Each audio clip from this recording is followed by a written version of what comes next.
In a small village near Lake Victoria, there's a school that shouldn't exist. No government funds. No international donors. Just one man who believed education was the key to his community's future. His name is Joseph Mwangi. He's 47 years old. And what he discovered about building a school wasn't in any textbook. It was in the wisdom of his grandmother. For years, children in Joseph's village walked 10 kilometers to reach the nearest school. When the government said they couldn't build a new one, Joseph didn't wait for permission. He gathered the community.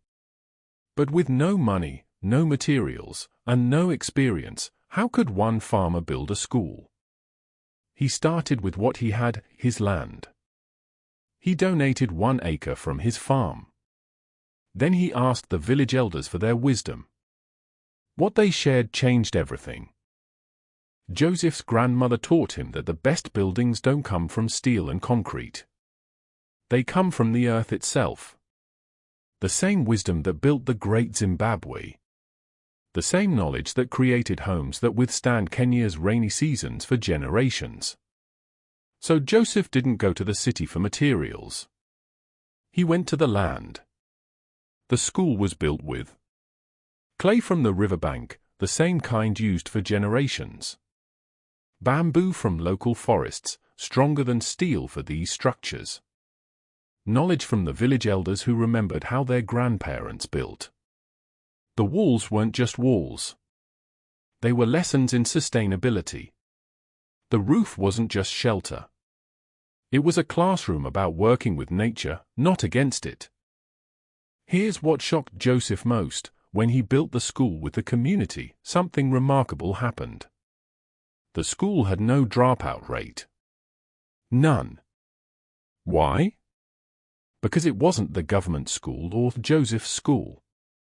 It was everyone's school. The children who helped mix the clay understood the value of education.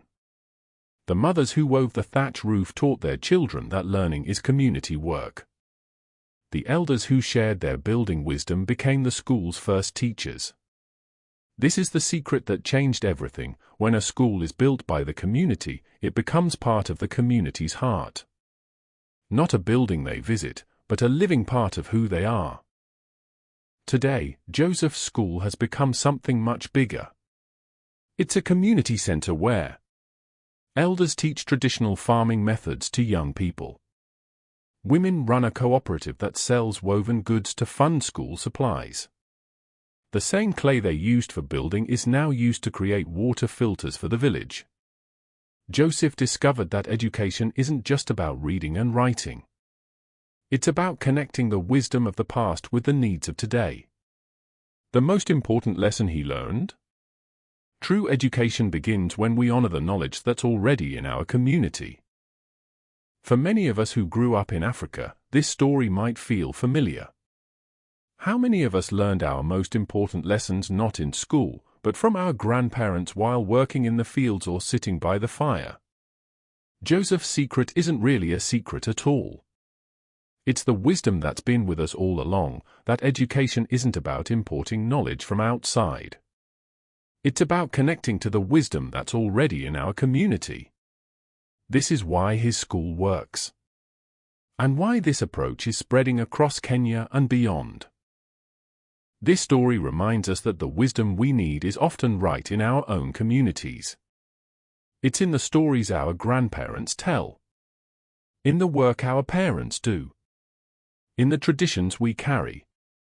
If this story resonated with you, I'd love to hear, what wisdom did you learn from your elders that still guides you today? Comment below with your story. And if you believe in honoring Africa's wisdom, please join our community of wisdom keepers. Subscribe to Learn Africa TV, link.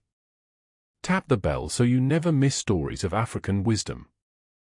Share this with someone who needs to remember the value of our traditions. As a special gift for watching until the end, I'm sharing our guide to 7 African traditions that build strong communities. This free resource includes the community building wisdom of the Zulu Amuna system, How the Yoruba Omo-Oba tradition creates natural leadership. The Ashanti Sankofa principle that connects past to future. To get your free copy, subscribe to Learn Africa TV. Tap the bell icon. Comment wisdom below. We'll send it directly to your inbox. Because when we share wisdom, we build a stronger Africa together.